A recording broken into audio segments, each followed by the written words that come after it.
So ang ginawa ng doktor, gin-ECG ako. Sabi nung doktor, trigger daw yung vaccine, thyroid ko. Kaya ang una pa lang naaapektuhan is ang puso. Yung feeling na ikaw lang mag-isa, tapos yung anxiety mo nandun na.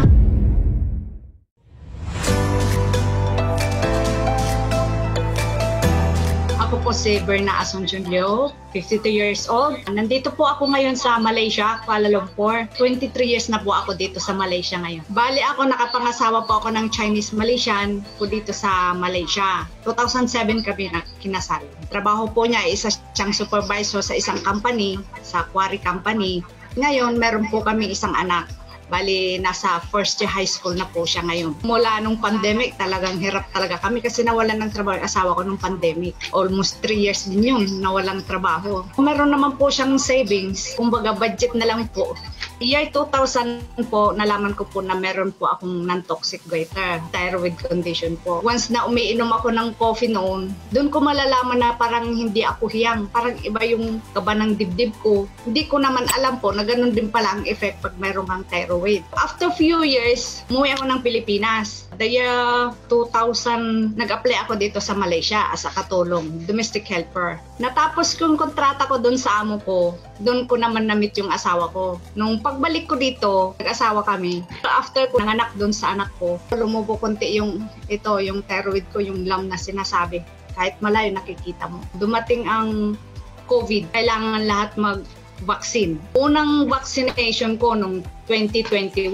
Doon ako yung natake ng nervyos. Yung tuhod ko is talagang nagsishake ganun yung tuhod ko. Tapos grabe ng kaba ng dibdib ko. Tapos nakita ko nung nurse doon sa vaccination center. Sabi niya parang namumula na daw ang mukha ko. Binipi ako, naging 150/100 yung BP ko. Biglang tumaas yung dugo ko. Doon ako nagpanik. So ang ginawa ng doktor, gin-ECG ako. Sabi nung doktor, trigger daw yung vaccine, thyroid ko. Kaya ang una pa lang naaapektuhan is ang puso. Yung feeling na ikaw lang mag-isa, tapos yung anxiety mo nandun na, di mo na alam kung anong gagawin mo. Kaya doon ako na-depress. Lagi na akong kinakabahan.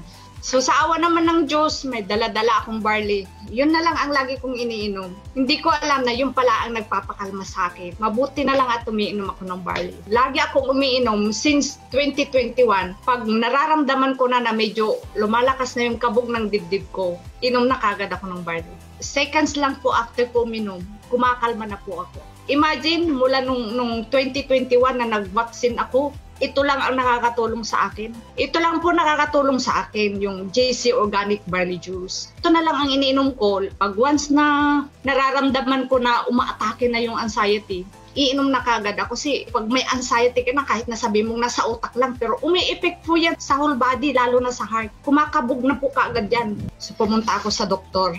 Mabuti na lang din, sa awa ng Diyos, ang result ko naman lahat ay puro normal. At ang sabi sa akin, hindi na daw ko iinom doon sa gamot na binigay sa akin. Chinek po nila yung result ng aking thyroid. Very normal naman daw, wala naman daw po. At saka tinanong po ako kung ano yung mga iniinom po. Sinabi ko na lang po, ang iniinom ko po ay ang JC Organic Barley Juice. Yun na lang po ang iniinom ko. So ang sabi ng doktor, ituloy mo na lang yan kasi magandang supplement yan. Kahit papano, kahit kami na lang dito ng anak ko, nakakasurvive pa rin dahil po sa tulong ng barley. 2021 ko po ito na-discover, ma'am. Nire-recommenda ko po kasi ako mismo gumagamit po ako ng JC Organic Barley Juice po. Ito po ang magandang iniinom ko ever since pa noong 2021.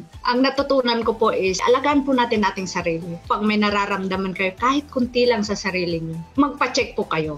Ito pong JC Organic Barley Juice, naniniwala po kayo sa sinasabi nila, ito po ay isang organic barley superfood. Hi, I'm Berna Lee from Malaysia. I choose JC.